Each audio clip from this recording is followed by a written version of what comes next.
भाई जो गुरु वचन पे डट गए, कट गए फंद 84 के। मुंडी तो जट्टा जुट में देख, डूबया सकल बिना विवेक। ये सारे बिना विवेक के, बिना विचार के, ठीक है, तत्व ज्ञान ना मिलने से सारे अपना जन्म बर्बाद कर रहे। अब चलो, वो तो बेचारे जो जगत वाले हैं, सांसारिक हैं, उनको तो तत्व ज्ञान नहीं है, इसलिए अपना जीवन बर्बाद कर रहे हैं उल्टी साधना करके। और जिनको गुरुजी ने 30 साल से सत ज्ञान दे दिया, तत्व ज्ञान दे दिया, वो देखो किस प्रकार से अपना जीवन बर्बाद करने में लगे हुए भगत, सत्संगों के विरुद्ध सारे कुकर्म करके। तो भाई और बहनों, परमात्मा हर प्रकार से समझाते हैं। गुरुदेव के सत्संग जगत के लिए भी होते हैं, भगत के लिए भी होते हैं। और परमात्मा ने बताया कि सतगुरु कह क्या रहा है और उस कहानी के माध्यम से समझा क्या रहा है। तो गुरुदेव जो सांसारिक लोगों के लिए जो ये बातें बोल रहे हैं ना, हमने तो भक्ति मार्ग में हमारे लिए क्या संकेत है, हमने भी किस प्रकार से सावधान रहना है। तो हमने तो अपने मतलब की बातों को पकड़ना है, क्योंकि तत्वदर्शी संत का सत्संग सबके लिए होता, सबके लिए। जिसके जैसे संस्कार होते हैं, जिसका जैसा भाग्य होता है, जिसकी जितनी बुद्धि होती है, उसी अनुसार परमात्मा के शब्द उसके ऊपर जो है वो असर करते हैं। तो सांसारिक लोगों की जो साधना है, जो क्रिया है, जो शास्त्र विरुद्ध है, उसके विषय में गुरुदेव बता रहे हैं कि उनको तो ज्ञान नहीं है। लेकिन हम भक्तों को ज्ञान देने में सतगुरु ने क्या कमी छोड़ दी, जो हम भी वापस वही काम कर रहे हैं। अरे वो तो इसलिए अनुपासना कर रहे हैं कि उनको ज्ञान नहीं है। फिर सतलोक आश्रम मैनेजमेंट हरियाणा ने अयोध्या में श्री रामलला के मंदिर में वहां जाकर, जहां रामलला के दर्शन करने के लिए दुनिया आ रही है अनुपासी, उनके लिए वहां अयोध्या में जाके भंडारा लगाने की क्या जरूरत थी। भाई और बहनों, आने वाले समय में दुनिया हंसा करेगी इनकी ऐसी ऐसी मूर्खता देखकर कि गुरुजी का परिवार, और इतनी बड़ी मूर्खता। भाई सही कहा करती है दुनिया कि दीपक तले हमेशा अंधेरा रहता है। अरे गोहाना में गौशाला वाले अपना हवन यज्ञ कर रहे हैं, महर्षि दयानंद वाला स्वाहा, और सतलोक आश्रम ने जाकर उस गौशाला में भंडारा लगा दिया।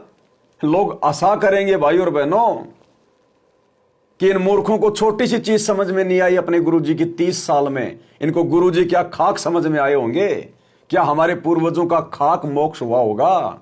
वो आने वाली पीढ़ियां विचार करेंगी इन बातों पे कि गुरुजी ने प्रथम नाम देते समय कह दिया था, बेटा गेम नहीं खेलना, कोई खेल नहीं खेलना, कोई सहयोग नहीं करना। और इन्होंने धनाना गांव में स्टेडियम ठोक दिया जनता के लिए। ये हैं वो एजेंट विशेष काल के। तो वर्तमान में तो हो सकता है भक्तों की बुद्धि ऑफ है, राग द्वेष ईर्ष्या भक्तों में बहुत ज्यादा व्याप्त है। ये सच्ची बातें ना तो सतगुरु की अच्छी लगती हैं और ना सतगुरु के भक्तों की अच्छी लगती हैं, जिनके माड़े संस्कार होते हैं। लेकिन आने वाले समय में तुम्हारे ही वंशज तुम्हारे को धिक्कारा करेंगे, दुत्कारेंगे तुम्हारे को कि जीवन बर्बाद कर गए हमारे दादाजी, हमारे परदादाजी।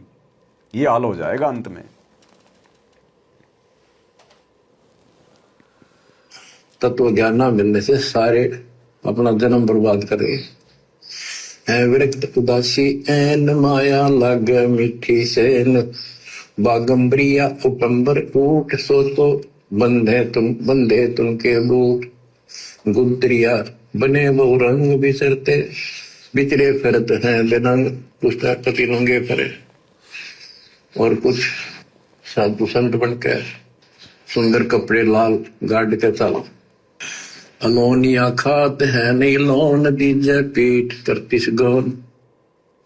आज कुछ छोटी मोटी साधना करते हैं, उनमें कुछ छोटा मोटा अपना नियम बना रहे हैं कि हम अन्न नमक नहीं खाते, कोई कहते हैं प्याज नहीं खाते। परमात्मा कहते हैं ये इस तरह की साधनों से मोक्ष नहीं होगा, अगले जन्म में ऊंटिया गधा बनोगे, तुम्हारे कमर के ऊपर नमक लादा जाएगा, फिर कहां भागोगे इससे। यानी सच्ची साधना करो। घर में बैठते हैं मूड जी में पंच गिरा समरूप। कुछ क्या करते हैं, एक घड़े में सुराख करवा के एक तपाई सी पर रखवा दो, ऊपर स्टैंड बना कर 3-4 फुट का, उसके नीचे बैठ जाते हैं सर्दियों में। अब देखो तो बेचारे डोले ढोरे हैं कि गरीबबाजी कहते हैं। गरीब चारों युग में, कबीर साहब कहते हैं, चारों युग में संत पुकारे की फूक आम हेल रे, हीरे माणिक मोती बरसावा में, ये जग चुगता ढेल रे। ये जग चुगता ढेल रे, हीरे मोती माणक बरसे, और ये जग चुगता ढेल रे, पत्थर कंकर इकट्ठा कर रही है दुनिया। और आज देख लो भाई और बहनों, परमात्मा हीरे मोती लाल बरसा रहा है, परमात्मा अमृत ज्ञान की वर्षा कर रहा है, और परमात्मा की शरण में आने के बाद भी ये ज्ञान विरुद्ध उल्टे कुकर्म करके सतलोक आश्रम मैनेजमेंट हरियाणा ढेल चुग रहा है, ढेल पत्थर कंकर इकट्ठे कर रहा है। और हम सत्सेवक भाई बहन अपनी आत्मा का कल्याण करवा रहे हैं गुरुदेव की प्रत्येक मर्यादा में चलकर। हमने दुनिया को नहीं देखना, हमने भगत समाज को नहीं देखना कि भगत हमारे बारे में क्या सोचेंगे, भगत हमें क्या कहेंगे क्या नहीं कहेंगे। हमने अपने आत्म कल्याण को देखना है और अपने गुरु की मर्यादा को देखना है। तो हमारे खुद के 90% भाई बहन इस परीक्षा के समय में ढेल चुग रहा है, कंकर पत्थर इकट्ठे कर रहे हैं, मर्यादा तोड़ तोड़ के, जगत को प्रसन्न कर करके और गुरु को नाराज करके। कबीर साहब कहते हैं, चारों युग में संत पुकारे की फूक आम हेल रे, हीरे माणिक मोती बरसावा में, ये जग चुगता ढेल रे। ये डरे लोनिया की बात बता रहे हैं।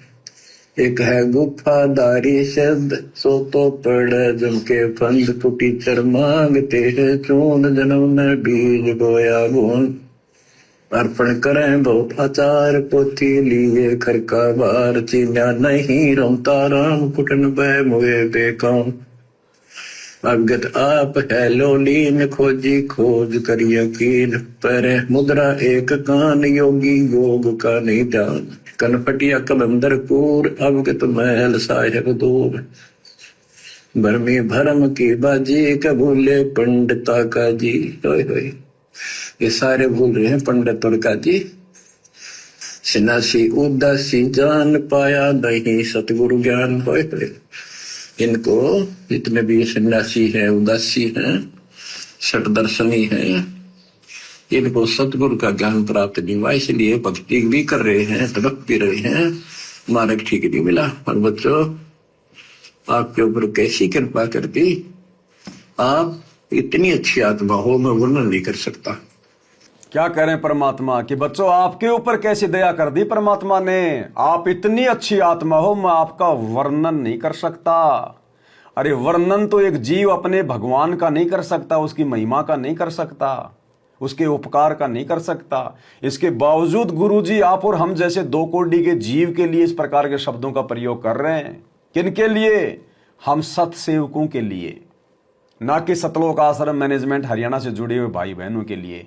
क्योंकि अंतर्यामी हिसार जेल में बैठ के सब कुछ देख रहा कि बाहर कौन मर्यादा में है, कौन भक्ति कर रहा है। अब सतगुरु का ये प्रसाद, सतगुरु का ये आशीर्वाद, इस प्रकार के शब्द, क्योंकि आप और हमें तो गुरुद्रोही घोषित करवा रखा है। डायरेक्ट तो गुरुजी हमारी बढ़ाई करेंगे नहीं, हमारी प्रशंसा वो करेंगे नहीं, हमारी हिम्मत वो बढ़ाएंगे नहीं। क्योंकि अगर हमारे विषय में गुरुजी कुछ अच्छा बोलेंगे तो ये काल एजेंट नाराज हो जाएंगे। काल एजेंट नाराज हो गए तो गुरुजी की संगत को ये बर्बाद कर देंगे। वैसे ही इन्होंने बर्बाद कर दिया। तो गुरुजी इन्हीं लोगों के माध्यम से ये सत्संग भेज भेज के और बीच बीच में आप और हम मर्यादित आत्माओं के लिए संकेत कर रहे हैं कि मेरे सत्सेवक बच्चों, मेरे पास शब्द नहीं है तुम्हारी महिमा करने के लिए, तुम्हारा वर्णन करने के लिए, तुम कितनी अच्छी आत्मा हो कि इस परीक्षा की घड़ी में हर प्रकार से तुम हर प्रकार के दबाव को सहन करके मेरे से तुम्हारे को गुरुद्रोही भी घोषित करवा दिया, झूठ साच बोल के, अपने गुरु को मानुष मान के और मेरे सामने झूठ बोल के मेरे परिवार ने तुम्हारी झूठी शिकायतें करके तुमको गुरुद्रोही घोषित करवा दिया, तुम्हारे खिलाफ लेटर निकलवा दी, ऑडियो वीडियो निकलवा दी। और बच्चों, उसके बावजूद भी तुमने मेरे ज्ञान को आधार बनाया। तुम ढीले नहीं पड़े, तुम कमजोर नहीं पड़े और तुम भक्ति मार्ग पर दृढ़ता के साथ आगे बढ़ते रहे और वीडियो बना बना के अपने अन्य भाई बहनों को भी समझाते रहे। इसलिए गुरुदेव कह रहे हैं कि तुम्हारा तो इसी जन्म में पूर्ण मोक्ष है, तुम्हारा कल्याण है, तुम्हारा लास्ट जीवन है ये। इसलिए परमेश्वर संकेत में कह रहे हैं कि मेरे पास शब्द नहीं है जो मैं तुम्हारा वर्णन कर सकूं। ये है गुरुदेव के कहने का आशय, क्योंकि वो तो अंतर्यामी है। क्या उस अंतर्यामी को स्टेडियम दिखाई नहीं दे रहा? क्या ये गंदी राजनीति दिखाई नहीं दे रही? जाट भवन दिखाई नहीं दे रहा? आश्रमों में हॉस्पिटल दिखाई नहीं दे रहा? दुनिया भर का आडंबर पाखंड दिखाई नहीं दे रहा? सब कुछ दिखाई दे रहा है उसको। इसलिए परमात्मा संकेत में अपने सत्सेवक बच्चों को आशीर्वाद दे रहे हैं। पी रहे हैं, मार्ग ठीक नहीं मिला। पर बच्चों, आपके ऊपर कैसी कृपा कर दी।